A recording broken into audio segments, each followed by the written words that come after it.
Ouça agora uma palavra de fé e ousadia para o seu coração, com o reverendo Roberto Barnabé. Graças a Deus. O que é igreja? Eu vou te falar o que é igreja. A igreja é isso. É a reunião de pessoas lavadas e remidas pelo sangue de Jesus e com uma convicção de que Ele é o Senhor e Salvador de toda a alma humana. E aqui nós vimos para que o Espírito Santo trate as nossas interioridades. Fale conosco. Olha só, quanta gente, quantas pessoas. Mas Deus fala com cada um na sua necessidade. Deus é rico, né? Graças a Deus. Eu espero que o Espírito Santo fale com você, como tem falado comigo essa semana. Eu espero que a palavra de Deus possa tocar no seu coração. A palavra de Deus, a fonte inesgotável. O próprio Senhor Jesus Cristo falou junto com os legalistas, os que guardavam a lei, lá em João. Vós bem sabeis que os vossos pais comeram maná no deserto, mas morreram. Mas aquele que se alimenta da minha palavra viverão eternamente. Amém? Glória a Jesus. Pega a sua espada aí, João capítulo 13, né? Quem tem o celular, tem a Bíblia no celular também, abra aí. João capítulo 13. Quero falar hoje sobre o sangue, a bacia e o aconchego. João capítulo 13. Você achou? Diga amém. Nós vamos fazer essa leitura responsiva. Leitura responsiva é quando o público responde. Então eu lerei os versos ímpares e os irmãos lerão os versos pares até o versículo 13. Tá bom? Tá combinado assim, irmãos? E faça uma leitura tranquila, ouvindo o seu irmão, porque a tradução é sempre diferente, né? Mas vamos fazer isso, porque isso é muito bom e agradável o povo participar. Ora, antes da festa da Páscoa, sabendo Jesus que já era chegada a sua hora de passar deste mundo para o Pai, como havia amado os seus que estavam no mundo, amou-os até ao fim.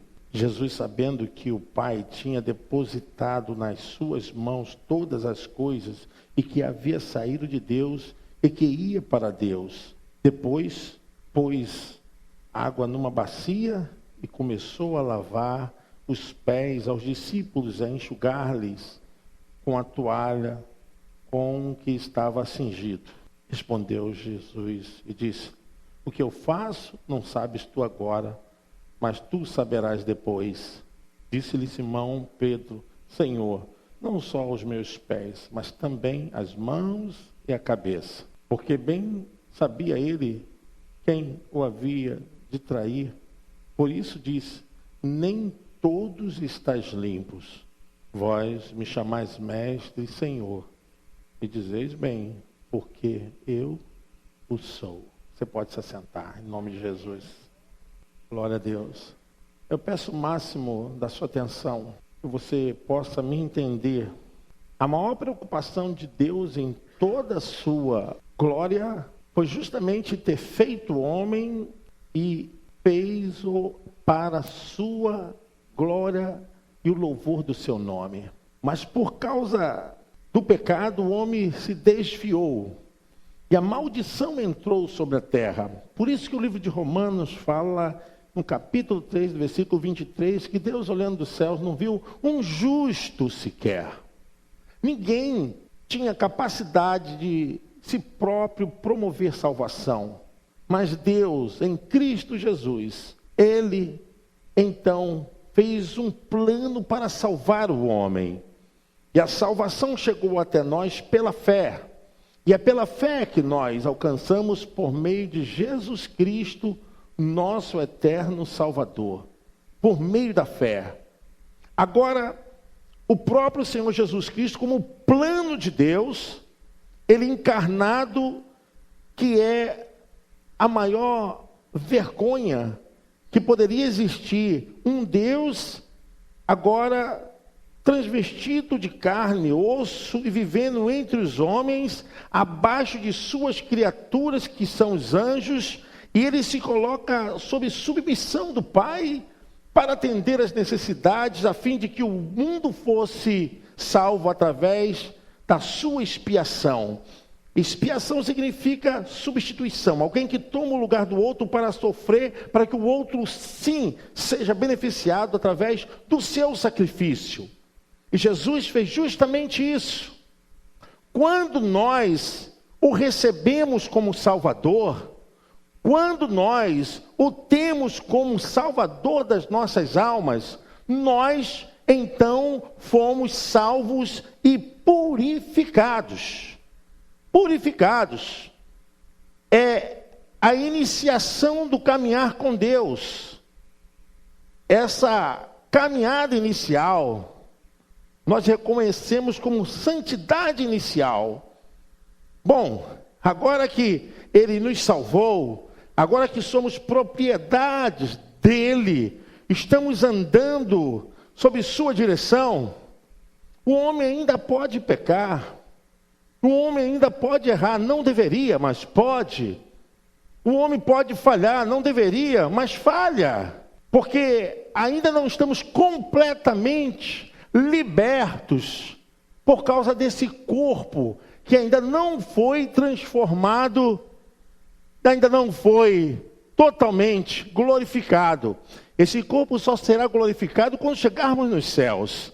Enquanto estivermos aqui na terra, perpassaremos pelos conflitos e pelos atritos naturais da vida e pelas circunstâncias comuns de qualquer ser humano aqui nesse mundo. Somos levados para qualquer situação em que poderemos, apesar de termos Jesus no coração, apesar de termos a fé salvadora, poderemos errar, falhar. Poderemos. Porque esse mundo, ele está sob o poder de Satanás. Por todos os lugares, o pecado tenta nos afastar de Deus. Os nossos pés pisam em terras que estão cobertas de maldições, de situações mais terríveis. O mundo espiritual hoje tramita em qualquer lugar, em ruas, avenidas, em escritórios. O mundo espiritual está em qualquer parte, porque nós não conseguimos enxergar isso com os olhos físicos, mas olhando com os olhos da fé, através da recepção da palavra de Deus nos nossos corações, nós entendemos o mundo espiritual.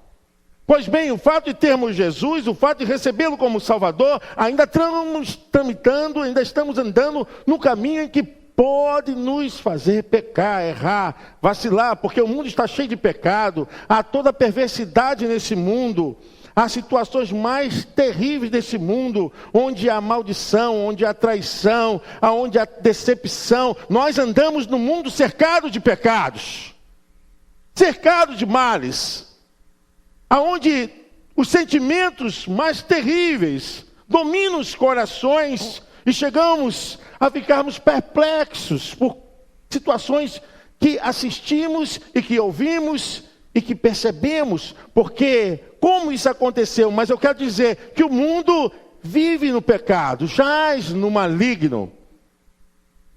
O fato de termos aceito Jesus como Salvador, isso não nos impede totalmente de cometer aquilo que a nossa natureza decaída, ela está inclinada. Mas nós não temos desejo para o pecado, amém, irmãos? Uma coisa é a herança do pecado adâmico, outra coisa é o desejo inflamado da pessoa arquitetar e desejar o pecado. Pois bem, o fato agora é que temos Jesus e fomos uma vez lavados, nós estamos aqui para novamente nos purificarmos. Quando alguém diz a outra pessoa, olha, quem quer vir essa noite entregar a sua vida a Jesus, você que já aceitou a Jesus, você que já foi batizado, você não deve fazer isso porque você uma vez o fez.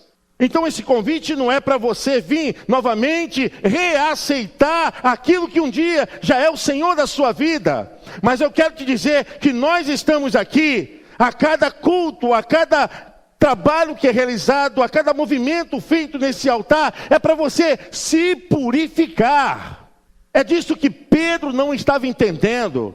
Quando Jesus pegou a bacia e começou a lavar os pés, Jesus estava falando de purificação. Purificação. A purificação, porque nós estamos nesse mundo, nós estamos vivenciando os piores sentimentos e atravessamos momentos que até mesmo podemos cometer pecados. Mas se assim acontecer, dito está a Epístola de João capítulo 2, versículo 1. E se pecarmos, nós temos um justo advogado, que ele advoga as nossas causas, ele cuida de nós, ele bem sabe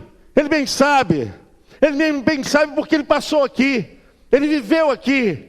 Por isso que a Bíblia nos diz, no livro de Hebreus, capítulo 4, versículo 12 em diante, fala a respeito disso, que nós não temos um sumo sacerdote que não possa se compadecer de nós, mas como nós, ele passou e foi tentado em tudo, porém nunca pecou. Amém? Você pode aplaudir o nome do Eterno. Aleluia! Nunca pecou. Nunca pecou. E a Bíblia diz: então recorremos a Ele, ao seu trono da graça, porque lá há socorro, ajuda, lá Ele nos entende. Eu quero te dizer que quando você vem para o culto, quando você está aqui, qualquer trabalho da igreja, sabe, o Espírito Santo vai te purificando, vai trabalhando o seu coração. Quando Jesus falou com Pedro que deveria lavar os pés, e Pedro falou: oh, não, Senhor, não só os pés, mas as mãos e a cabeça. Jesus falou: aquele que uma vez já foi lavado, não precisa senão os pés. Senhor, se tu não me lavares as mãos e a cabeça, Jesus falou: Pedro, não há necessidade.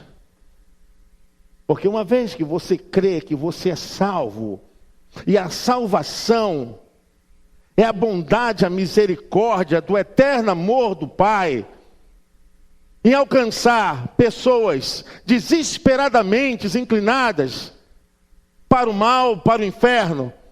Ele impediu a ação do inferno, do diabo, do pecado, que tinha um domínio sobre as almas humanas.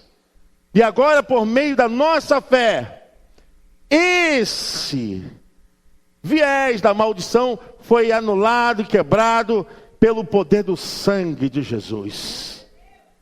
Há poder do sangue. O sangue é sinal de vida. Quando no passado se entregava o sangue de animal no altar, aquele sacrifício era para cobrir o pecado do povo ou o pecado pessoal. E era feito constantemente porque a alma humana, ela é pecadora. E Deus providenciou algo que pudesse cobrir. Quando eu falo cobrir, cobria aquele sangue de animais do passado que era oferecido no altar do sacrifício, cobria para que os olhos de Deus não vissem o pecado pessoal, o pecado do povo.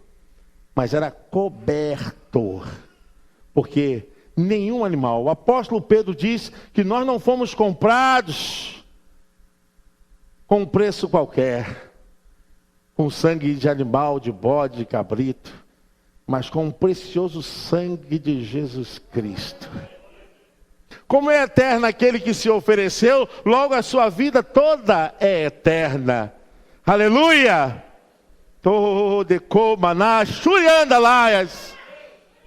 Ele não pode mudar. Glória a Deus. Quando o eterno Filho de Deus se entregou e derramou o seu sangue por nós, ali estava nos purificando da maldição eterna, do inferno e das mãos do diabo, para que ele nunca mais tivesse poder sobre as nossas vidas, poder sobre as famílias, poder sobre os homens e mulheres que tramitam nessa existência, nesse tempo em que vivemos aqui nessa terra. Aquele que crê e tem fé e confessa Jesus Cristo como Senhor, que está aqui hoje, estará aqui na terça, na quinta, nos dias de manhã. Você está aqui confirmando a sua purificação diante do Senhor.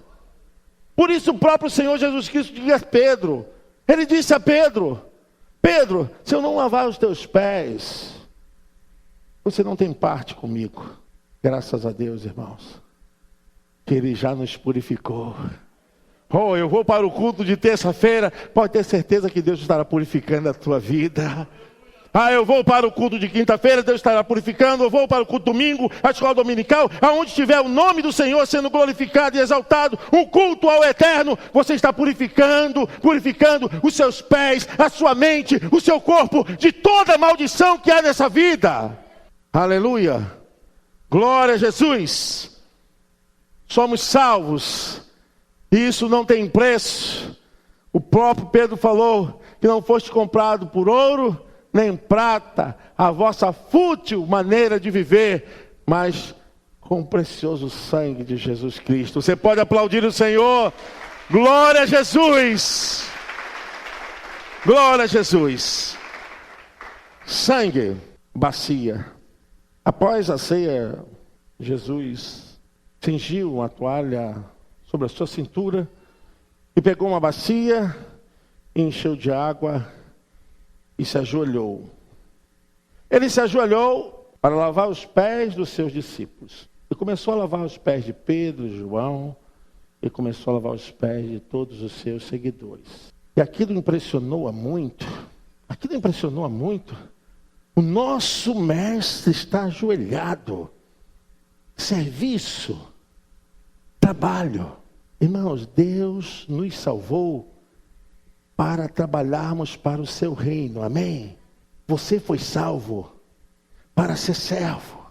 Você foi salvo para ser servo. Você pode dizer isso? Você pode declarar isso? Eu fui salvo para ser servo. Jesus se ajoelhou e começou então a lavar os pés dos seus discípulos. E aquela cena retrata a total humildade, simplicidade. Ele começou a cuidar, porque era um serviço que era dos escravos. Era um conceito muito cultural daqueles que viviam dependendo dos seus senhores. E aqueles que entravam na casa convidados, sempre vinham com os seus pés cansados, daquela terra dura, daquele sol causticante. E logo há uma pressão muito grande em cima dos pés, e inchava os pés. E aquilo aliviava, era terapêutico, aquilo ajudava, aquilo tirava atenção. Mas era feito por um serviçal. E quando Jesus se ajoelhou, aquilo chamou a atenção de todos os discípulos. Porque, como pode o Filho de Deus, aquele que fez os cegos enxergarem, aquele que fez os aleijados andarem, aquele que alimentou mais de 5.000 pessoas com 2 pães e alguns peixes. Aquele que fez tantos milagres e maravilhas e agora está se ajoelhado, eles não entendiam aquilo. Como pode o Filho de Deus, o Todo-Poderoso, que fez tantas coisas e agora está de joelhos, lavando os pés? Sabe, a maior preocupação nesse tempo é quando queremos transformar a igreja do Deus vivo em lugar de status. Os encontros aos domingos e algumas igrejas se tornaram encontros de apresentação de carro, de roupa e de sustentação econômica. Temos que ter preocupação, porque a maior autoridade dessa terra e dos céus, o Rei dos Reis, Ele serviu. Você não consegue amar a Deus se não ver o próximo. Pode ser o próximo distante, o próximo em qualquer lugar. Mas a tua alma nunca vai se desapegar enquanto esse evangelho estiver sobre a tua vida. Quando as pessoas querem transformar a igreja num lugar de reconhecimento e de sustentação, de aparência física, e alguns se gabam, olha, você tem que vir para a minha igreja, porque a minha igreja tem o melhor louvor, a minha igreja tem a maior banda, tem o maior estacionamento, tem tantas salas, tem tanto isso e aquilo. Irmãos, isso não é evangelho. O evangelho tem que atingir o ser humano. É triste, mas poucos são aqueles que se dispõem a confortar os que estão tristes. Poucos são aqueles a ajudar os que estão doentes. Tem pessoas que não conseguem nem estender a mão, dependendo da pessoa que vai apertar sua mão. Porque nós fazemos acepção de pessoas dentro da casa do Eterno. Não somos capazes de fazer aquilo que Jesus estava ensinando os discípulos. O meu evangelho é esse. Como eu sou mestre, como eu sou o Senhor, se eu sou o vosso mestre, eu sou o vosso Senhor, fazei que o vosso mestre, fazei que o vosso Senhor tem feito. Nós precisamos, em nome de Jesus, tirar essa capa, essa fachada da arrogância. Tratamos as coisas de Deus com arrogância humana, tratamos as coisas de Deus como o trabalho fosse do nosso eu. Não podemos tratar o evangelho, que é o poder de Jesus, entrando nos corações, nos barracos, nos palácios, nas ruas, em qualquer lugar. Mas ele é o poder onde demonstra humildade, simplicidade no trabalho. Talvez muitas pessoas não tenham vindo a Jesus por causa da sua arrogância. Oh, quanto Deus quer trabalhar isso na sua vida hoje. Mas você não tem tempo, você não pode ficar com pessoas assim. Você não tem condições de parar, porque isso foge do seu nível social. O Evangelho de Jesus revela a humildade dos nossos corações. A importância de sermos salvos é para servir ao Senhor com toda humildade. Com toda humildade. É muito triste a gente vê ainda isso acontecendo com pleno conhecimento hoje, no mundo globalizado, onde as pessoas estão cerceadas de informações, aonde chega até nós tudo o que precisarmos, mas ainda há uma dureza, uma arrogância, há uma estupidez, ainda há uma forma de evitar que essa simplicidade. Jesus se humilhou. Deus tenha misericórdia de nós. Que a bacia possa nos ensinar essa noite qual o caminho do verdadeiro evangelho.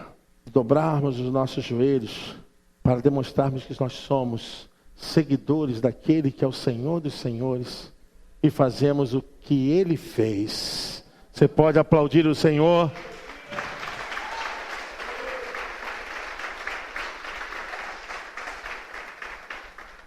Glória a Jesus. O versículo 23, olha comigo. Ora, um de seus discípulos, aquele a quem Jesus amava, estava reclinado aonde, irmãos? No seio de Jesus. O discípulo a quem Jesus amava estava reclinado. Alguém, a Bíblia não diz quem é, estava com a cabeça reclinada, se deitava, aconchego, próximo. Só quem faz isso é quem é íntimo, quem tem aproximação. Se aproxima e há aconchego. Ele se reclina e há apoio. Ele podia contar com aquilo porque ele era íntimo, ele era próximo. Mas a Bíblia não diz o nome desse discípulo. Se você ver, o texto não diz quem o é. Ora, um de seus discípulos, aquele a quem Jesus amava, estava reclinando no seio de Jesus, no seu peito. A Bíblia não fala quem o era. Me faz lembrar, não esse João, mas João Batista, quando ele disse, importa que ele cresça e eu... A mensagem do Evangelho é essa: o sangue, a bacia e o aconchego. Quando passados agora pelo sangue e experimentados no trabalho, na simplicidade da humildade do nosso dever, nós temos a aproximação com aquele que é eterno. Se aproxima e se reclina e tem o amparo, o apoio. Sabe o que significa isso? Alguém que é próximo, alguém que tem intimidade com Deus, alguém que anda com Deus. Às vezes, irmãos, nós achamos que andamos com Deus. Às vezes achamos que somos importantes para Deus. Às vezes até dizemos que se não for por nós, ninguém faz. É interessante que o texto não quer aludir a ninguém. Essa intenção de aproximação, de intimidade. Fala que um discípulo amado, alguém especial, tinha acesso, se aproximava a Jesus.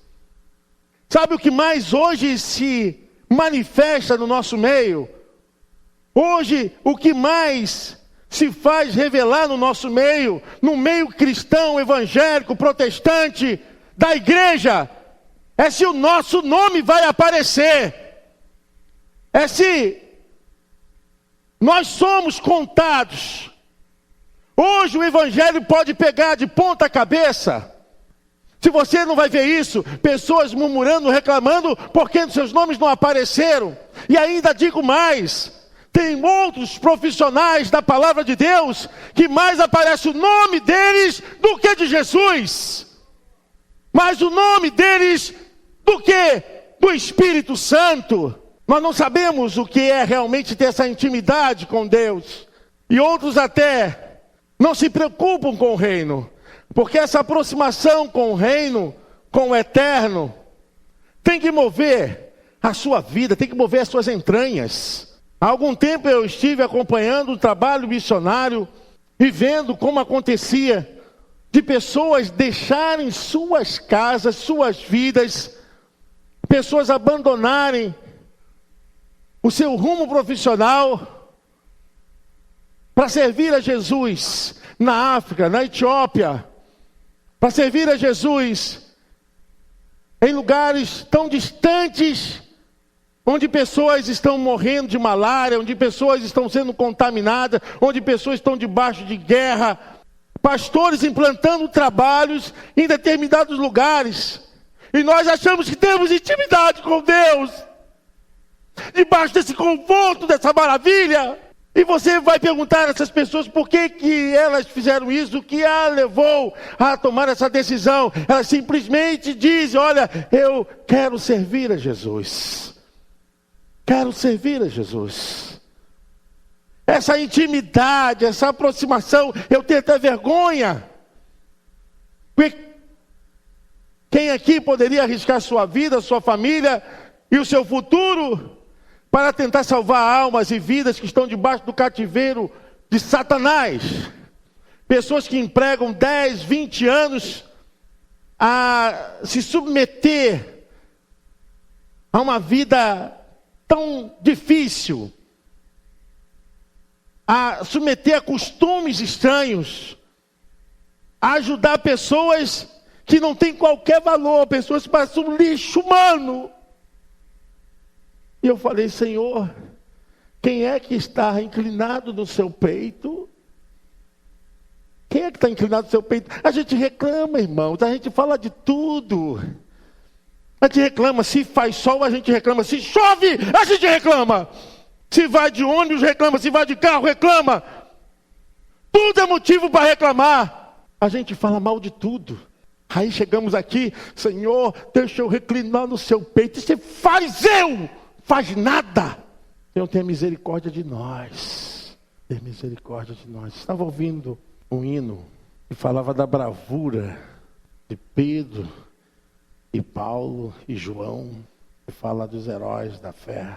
E diz assim, ó meu Deus, reaviva a sua igreja de novo. Faz a chama arder esse corpo. Como foi nos primeiros cristãos. Oh, meu Deus. Aonde os heróis, os valentes da fé, eram aqueles mais rejeitados, eram os nazarenos, os deploráveis da seita do seguidor nazareno. Aqueles que foram colocados em arenas, e alguns, período de Nero, Trajano, foram suspensos numa cruz para iluminar a escuridão com seus corpos em chamas. Outros serviram de divertimento e alimento para as brincadeiras nas arenas de Roma. Os leões devoravam suas carnes. Muitos cristãos foram experimento da ganância, mas não abriram mão da sua fé. Onde a ganância humana, onde o poder humano ainda imperava. Os cristãos de verdade. Eu quando vi cenas como de crianças que estavam tentando caminhar e não conseguiam.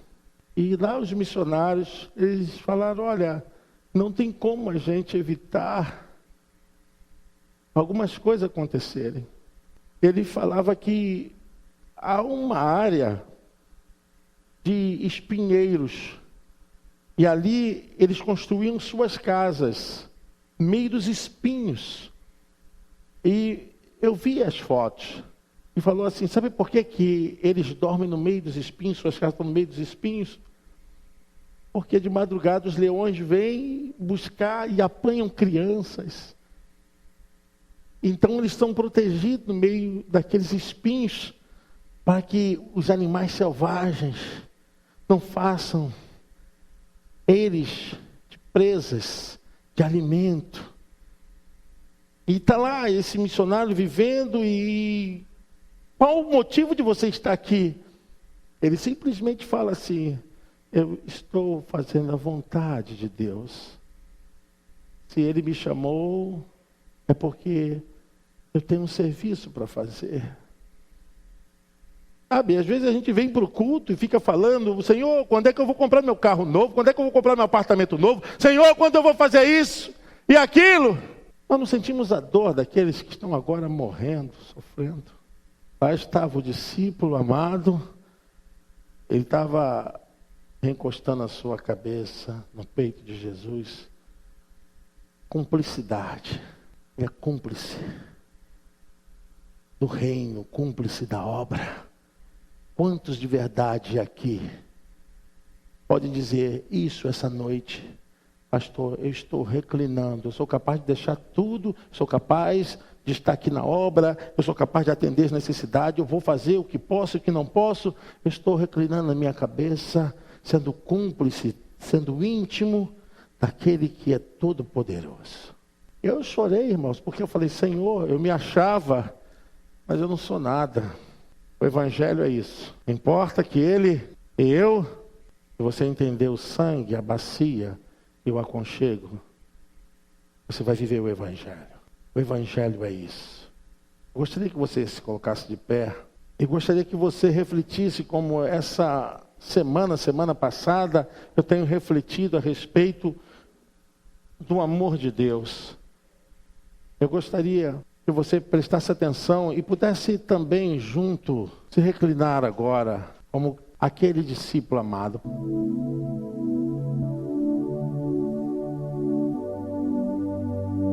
Porque Deus amou o mundo de tal maneira que deu seu Filho unigênito, para que todo aquele que nele crer não pereça, mas tenha a vida eterna. Esta é a realidade maior do amor de Deus. Ele prova o seu amor para conosco, em que Cristo morreu por nós, sendo nós ainda pecadores.